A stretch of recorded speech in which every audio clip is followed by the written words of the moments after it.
ओम नमस्ते। मैं योगाचार्य मनोज, मेरे YouTube चैनल योग गुरु मनोज सैनी पर आप सभी का हार्दिक स्वागत करता हूं। हम चर्चा कर रहे थे बच्चों एवं विद्यार्थियों के लिए योगाभ्यास। तो हमने पिछले वीडियो में जॉगिंग, सूक्ष्म व्यायाम, सूर्य नमस्कार के साथ साथ में अगले वीडियो में हमने खड़े होकर किए जाने वाले अभ्यासों का हमने अभ्यास किया था। आइए आज हम करते हैं विभिन्न बैठकर किए जाने वाले अभ्यासों का अभ्यास, आसनों का अभ्यास। आइए शुरुआत करते हैं। तर्जनी अंगुली को अंगूठे के अगर हिस्से में लगाते हुए शेष अंगुलियां सीधी करें, ज्ञान मुद्रा लगाएं और गहरा लंबा श्वास भरते हुए 3 बार ओमकार का उच्चारण।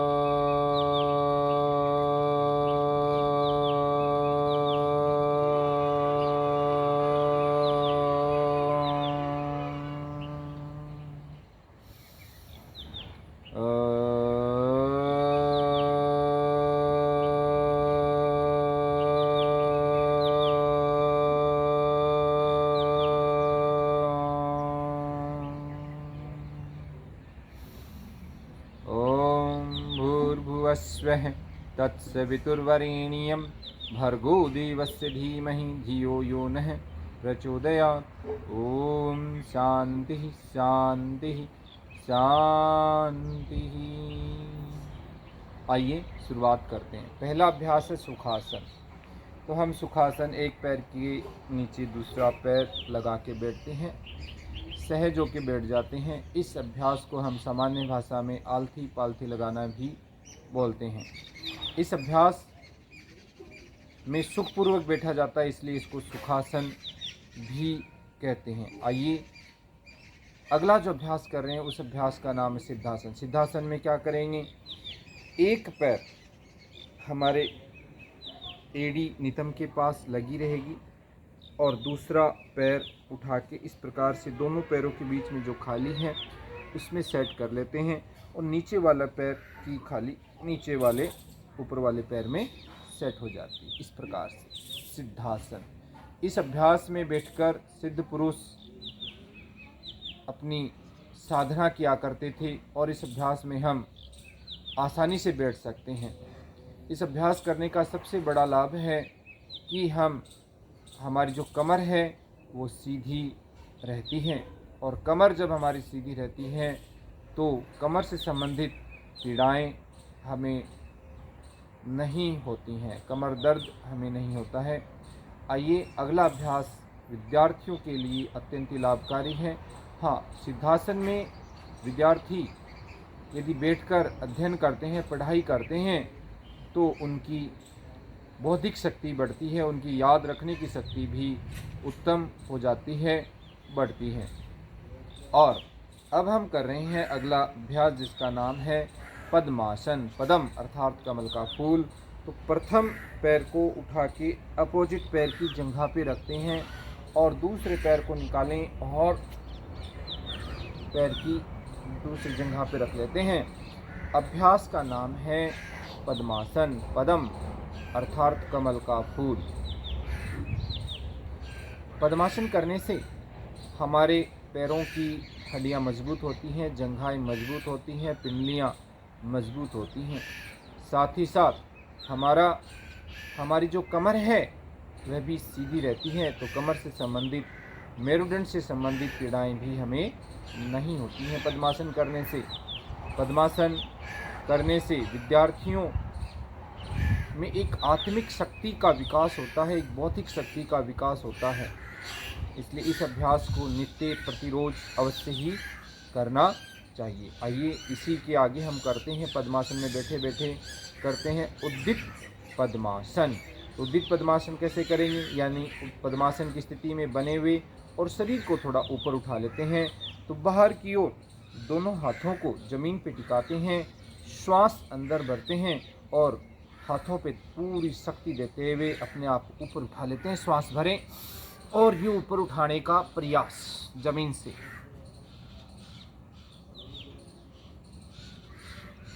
रिलैक्स। दोबारा इस अभ्यास को करते हैं। उद्दीत पद्मासन। पेट के समस्त रोग इससे दूर होते हैं।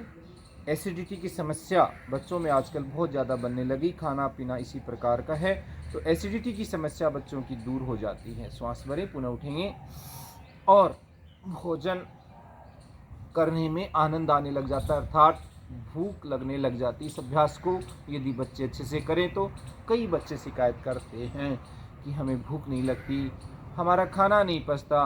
माताएं भोजन लिए लिए बच्चों के पीछे पीछे घूमती रहती हैं, परंतु बालक हैं कि वो भोजन करने में इंटरेस्ट नहीं लेते। तो वो उन बालकों को, उन विद्यार्थियों को, उन बच्चों को उद्दीत पद्मासन अवश्य ही करना चाहिए। सांस भरेंगे, दोनों हाथों के बल शक्ति लगाते उड़ जाते हैं इस प्रकार से। चलिए नेक्स्ट अभ्यास हम कर रहे हैं अर्ध उष्ट्रासन। तो पैरों को खोल लीजिए। थोड़ा सा तनाव आ जाता है तो पैरों को हल्का सा सूक्ष्म अंगुलियां चला लीजिए, पंजों को आगे पीछे कर लीजिए ताकि किसी प्रकार का कोई तनाव आया है तो वह रिलीज हो जाए। आइए अब घुटनों के बल आते हैं और करते हैं अर्ध उष्ट्रासन। तो घुटनों के बल खड़े होंगे, कमर पे हाथ लगाएंगे, गहरा लंबा श्वास भरेंगे और हल्का सा पीछे की ओर शरीर को टर्न कर देते हैं, गर्दन और कमर को पीछे से झुका देते हैं। इस प्रकार से अभ्यास का नाम है अर्ध उष्ट्रासन। कमर दर्द से संबंधित पीड़ाएं हमारी दूर होती हैं, कमर हमारी लचीली बन जाती है, शरीर हमारा मजबूत बनता है, रीढ़ की हड्डी हमारी मजबूत बनती है। और वापस दूसरी ओर से पीछे का देख लें आप किस प्रकार से बनता है। बैक साइड हमारी, कमर पे हाथ, श्वास अंदर, पैरों की स्थिति पीछे की ओर फैले हुए और गर्दन और कमर को पीछे की ओर झुका देते हैं। अर्ध उष्ट्रासन पेट से संबंधित रोगों में भी अत्यंत लाभकारी है उष्ट्रासन, अर्ध उष्ट्रासन, और कमर दर्द के लिए तो बहुत लाभकारी है। ये अर्ध उष्ट्रासन हुआ। आइए अब करते हैं पूर्ण उष्ट्रासन। उष्ट्रासन के अंदर देखो पूरा हाथ के ऊपर पीछे से लेके जाएंगे और एडी को इस प्रकार से पकड़ेंगे। थोड़ा पंजा खड़ा कर लें, अगर नहीं हो पाता बच्चों का तो हो जाएगा। दूसरे हाथ से लेके जाएंगे और ये एडी को यूँ पकड़ लिया और श्वास अंदर भरा, पूरे शरीर को पीछे की ओर झुका दिया। उष्ट्रासन।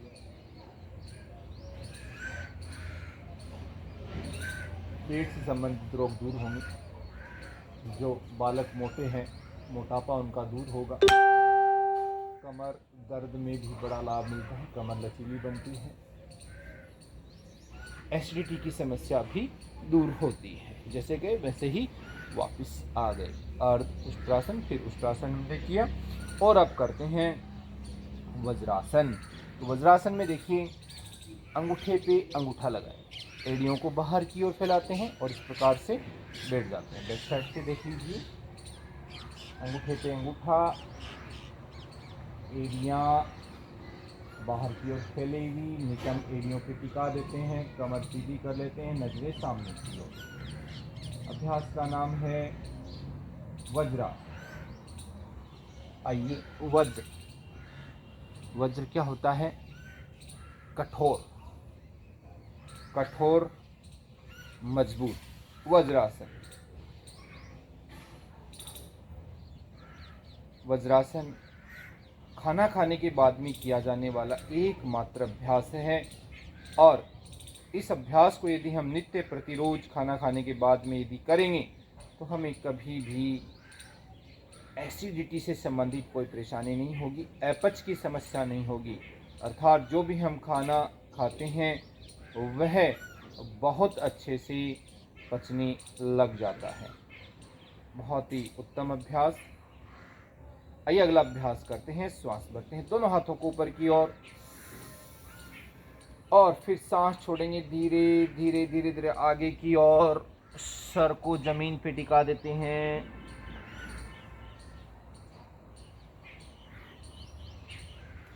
ससकार,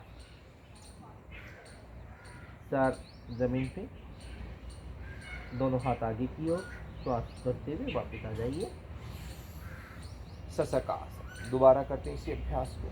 श्वास छोड़ेंगे धीरे धीरे आगे की ओर और दोनों हाथ आगे, फिर सर को जमीन पर टिका देते हैं। सशक अर्थात खरगोश। खरगोश जैसे शांत होता है, वैसे ही शशक आसन करने से हमें मानसिक शांति मिलती है। सरदर्द यदि किसी को है तो सरदर्द में लाभ मिलता है। बार बार में जिनका सरदर्द हो रहा है, सरदर्द में बड़ा लाभ मिलता है शशक आसन करने से। इस अभ्यास को करने से मोटापा भी दूर होता है। एसिडिटी की प्रॉब्लम, गैस्ट्रिक की प्रॉब्लम भी रिमूव होती है।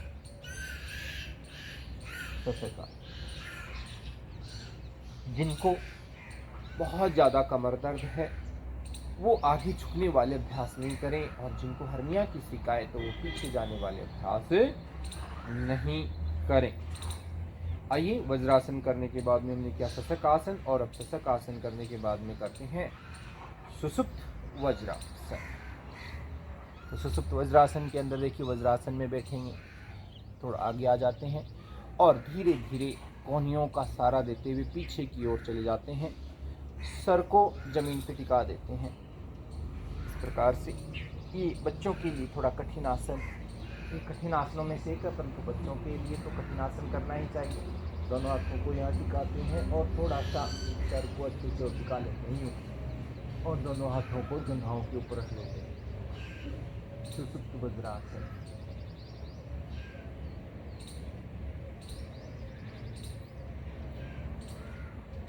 कमर के लिए अत्यंत लाभकारी। कमर यहाँ पे मजबूत बनती है, पेट की समस्याएं यहाँ पे दूर होती हैं। सुषुप्त वज्रासन। आइए वापस आ जाते हैं। कोहनियों का सहारा दीजिए, शरीर को ऊपर की ओर उठा लेते हैं।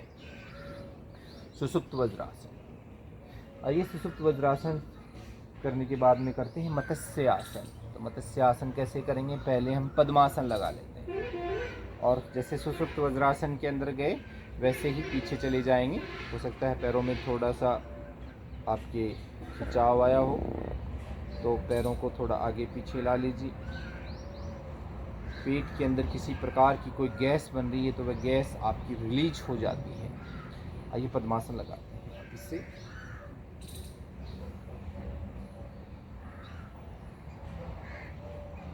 और चलिए थोड़ा आगे आ जाते हैं ताकि आप पूरा देख सकेंगे। और पीछे की ओर धीरे धीरे जाएंगे। कोहनियों का सहारा दीजिए और लेट गए सीधे, और थोड़ा सा दोनों हाथों का सहारा दीजिए और कमर को थोड़ा उठा लेते हैं। सर को जमीन पे टिकाते हैं और दोनों हाथों से हमारे पैर के अंगूठे हैं उनको पकड़ लेते हैं। मत्स्य आसन। मत्स्य आसन। वापिस आ जाते हैं। कोहनियों का सहारा दीजिए। धीरे धीरे हम इन्हें होल्ड भी करना सीखेंगे, 5 सेकंड से लेके 10 सेकंड।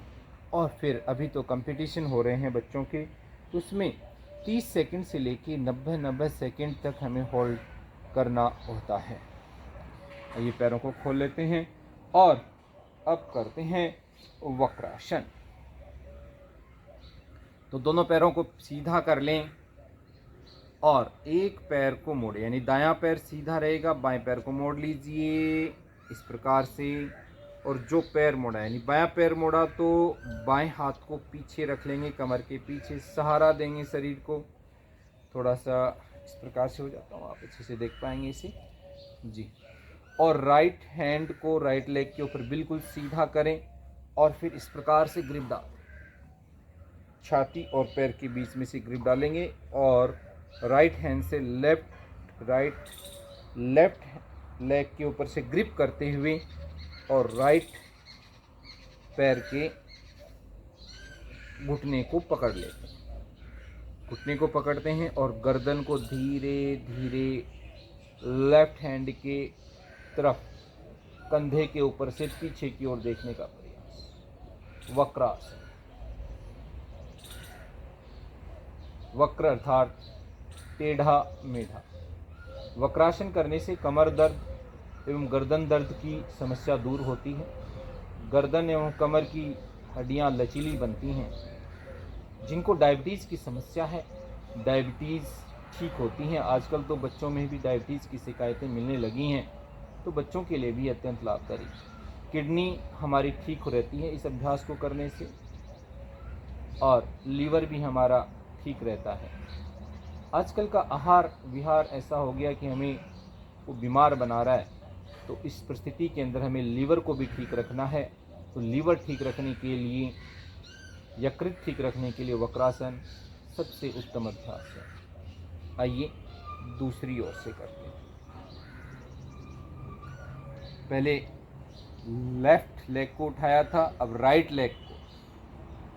लेग को उठाया और राइट हैंड को पीछे की ओर रख दिया, सहारा दिया और लेफ्ट लेग हैंड से ग्रिप डाली और लेफ्ट पैर के घुटने को पकड़ लिया और राइट साइड में पीछे की ओर घूम गए। पीछे ही देखेंगे। तो मैं इसके लाभ बता रहा था। यकृत के लिए बहुत लाभकारी, किडनी के लिए बहुत लाभकारी, डायबिटीज़ के लिए बहुत लाभकारी, मोटापे के लिए बहुत लाभकारी। वक्रासन।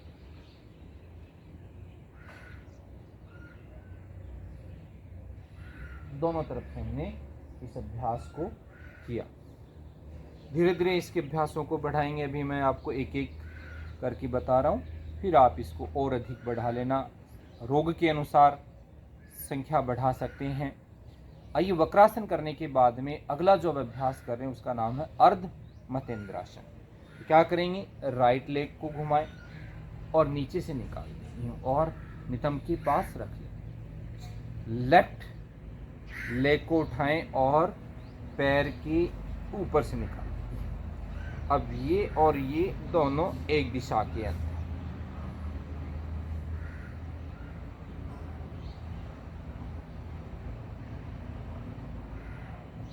और फिर देखिए, जो लेग हमने ऊपर रखा वो हाथ हमने पीछे रख लिया और जो हाथ हमने शेष रहा है, बचा हुआ है, इस हाथ को हम क्या करेंगे? ये छाती, ये पैर, इसमें से यूं निकाल लीजिए, ग्रिप करेंगे और ये हमने पैर के पंजे को पकड़ा, और पीछे ही घूम जाइए और जो पीछे हाथ हमने रखा था, अब उस हाथ को पीछे कमर पे लगा लीजिए। पीछे ही देखें। वक्रासन के जो लाभ हैं वो ही अर्ध मतेंद्रासन के लाभ हैं। अर्थात हमारी किडनी, हमारा लीवर, हमारा पेट, पेनक्रियाज और स्प्लीन सभी यहाँ पे मजबूत बनते हैं, ठीक होते हैं। मोटापा दूर होता है और डायबिटीज़ की समस्या हमारी यहाँ पे दूर होती है। आइए दूसरी ओर करते हैं। पैर सीधा करेंगे और चेंज कर लेंगे। जो पैर हमने पहले ऊपर की ओर रखा था, अब उसको नीचे की ओर। इस तरफ हम जाता हूँ, थोड़ा सा आपको अच्छे से दिखेगा। ये नितंब के पास रखा और इस हाथ को यूँ ऐसे ऊपर की ओर रख लिया। अब जो पैर ऊपर रखा, मैंने कहा इसको पीछे रखना ऐसे शुरुआत के अंदर। फिर ये हाथ को छाती और हाथ से यूं ग्रिप करते हुए पूरी ताकत लगाएंगे और इस पंजे को पकड़ेंगे और पीछे की ओर घूम जाएंगे और जो हाथ नीचे रखा था उसे हम अब कमर पे रख लें, पीछे की ओर घूम जाएंगे। अर्ध मतेंद्रासन बहुत लाभकारी। गर्दन कमर लचीली, हो जाती है। किडनी, डायबिटीज़ के लिए लाभकारी, किडनी के रोगों के लिए लाभकारी। अर्ध मतेंद्रासन करने के बाद में आइए अब करते हैं भद्रासन। तो भद्रासन कैसे करेंगे? दोनों पैरों को मोड़ लीजिए, इस प्रकार से मिलाइए, जैसे कि हाथों को जोड़ते हैं वैसे पैरों को जोड़िए और अपनी ओर खींचिए। नितंबों के पास रखने का प्रयास करेंगे, दोनों हाथों के अंदर ग्रिप करेंगे और इस प्रकार से दोनों पैरों को ज़मीन पे लगाने का प्रयास, कमर सीधी करेंगे। अभ्यास का नाम है भद्रासन। भद्र अर्थात श्रेष्ठ। तो ये बैठने में श्रेष्ठ आसन है। लड़कियों के लिए, महिलाओं के लिए तो यह अभ्यास अत्यंत ही लाभकारी है। जिन लड़कियों में, जिन माताओं में, जिन महिलाओं में महीने से संबंधित किसी प्रकार की कोई प्रॉब्लम है, उस प्रॉब्लम के लिए, मासिक पीड़ाओं के लिए ये अभ्यास अत्यंत लाभकारी है। मासिक पीड़ाएं इस अभ्यास को करने से शांत होती हैं। भद्रासन। भद्रासन करने के सरल तरीका और उसके लाभ हमने जाने। आइए अब करते हैं पश्चिमोत्तानासन। तो पश्चिमोत्तानासन में क्या करेंगे? पैरों को बिल्कुल सीधा कर लेते हैं और श्वास अंदर भरते हैं धीरे धीरे, दोनों हाथों को ऊपर की ओर, और सांस छोड़ेंगे धीरे धीरे आगे की ओर। पैरों को पकड़ेंगे और धीरे धीरे झुकेंगे, प्रयास करेंगे सर को घुटनों तक लगा दें। श्वास भरें, वापस। मोटापा दूर होता है पश्चिमोत्तानासन करने से। सांस भरते हुए वापस ऊपर आते हैं, फिर सांस छोड़ेंगे आगे की ओर। बच्चों की लंबाई बढ़ती है। जो बच्चे अभी 18 से 20 वर्ष के नहीं हुए हैं, उन्हें अपनी फास्ट लंबाई बढ़ाने के लिए इस अभ्यास को अब से करना चाहिए। ताड़ासन, पादहस्तासन और पश्चिमोत्तानासन। फेफड़ा मजबूत होता है पश्चिमोत्तानासन करने से, हृदय मजबूत होता है और कोरोना से हमारी रक्षा करता है पश्चिमोत्तानासन, क्योंकि कोरोना की समस्या सबसे ज़्यादा हमें फेफड़ों में फील होती है, ऑक्सीजन लेने में समस्या होती है। तो हम हमारे फेफड़ों को इतना मजबूत बना लें कि कोरोना जैसा वायरस अंदर जाते ही डैमेज हो जाए। हमारी इम्यून सिस्टम को इतना मजबूत बना लें। तो ये हमने पश्चिमोत्तानासन किया। आइए अब एक और अभ्यास करते हैं, अकर्ण धनुष टंकारासन। अर्ध कर्ण धनुष टंकारासन। तो इसमें क्या करेंगे? राइट पैर है वो सीधा रखेंगे, लेफ्ट पैर को उठाएंगे और राइट हैंड से पकड़ेंगे ऊपर से और कान के पास लेके जाएंगे यूँ, और इस हाथ से ये हमारे पैर के अंगूठे को पकड़ेंगे। अर्ध कर्ण धनुष टंकारासन। थोड़ा कठिन आसन है, दूसरी ओर से भी कर लेंगे। बैलेंसिंग बनता है इस अभ्यास करने से, शरीर में लचीलापन आता है और साथ ही साथ में हमारे हाथ और पैरों की जो हड्डियां हैं वो मजबूत बनती हैं। किसी प्रकार की हड्डियों में दर्द आदि पीड़ा हमें नहीं होगी। अकर्ण धनुष टंकारासन। ऐसा लग रहा है कि हमने धनुष के ऊपर बाण लगा दिया है और अभी छोड़ने वाले हैं। इस प्रकार से अकर्ण धनुष टंकारासन, शरीर को पूरा बैलेंसिंग मिलती है। थोड़ा कठिन अभ्यास भी है ये। आइए अब करते हैं अंतिम अभ्यास, विद्यार्थियों के लिए, बालकों के लिए सिंहासन। आजकल मौसम में ठंडी गर्म होने से, बारिश के मौसम में, सर्दियों के दौरान बच्चों के अंदर गले की खराश हो जाती है, खांसी आती है, जुखाम हो जाती है। तो खांसी और जुखाम को ठीक करने के लिए हम करते हैं सिंहासन। कई बच्चों को तो थायराइड की समस्या भी रहती है, तो थायराइड को ठीक करने के लिए सिंहासन अत्यंत ही लाभकारी है। आइए वज्रासन के अंदर बैठेंगे, थोड़ा पैरों को खोल लेंगे दोनों हाथों को हमें ज़मीन पे टिकाता है, पंजे हमारी ओर शेर की भांति, और जीभ को बाहर निकालते हैं, आंखें बाहर निकालते हैं और तेज़ दहाड़ लगाते हैं।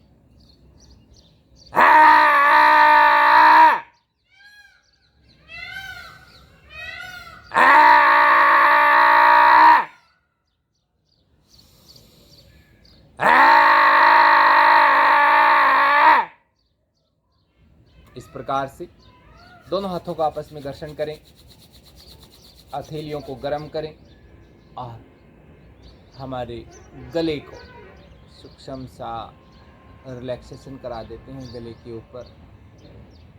इस प्रकार से सिंहासन। तो हमने विद्यार्थियों के लिए और बच्चों के लिए बैठकर किए जाने वाले 15 अभ्यासों का हमने ये वीडियो बनाकर आपके सामने प्रस्तुत किया, और आप सभी को ये वीडियो अवश्य पसंद आएंगे।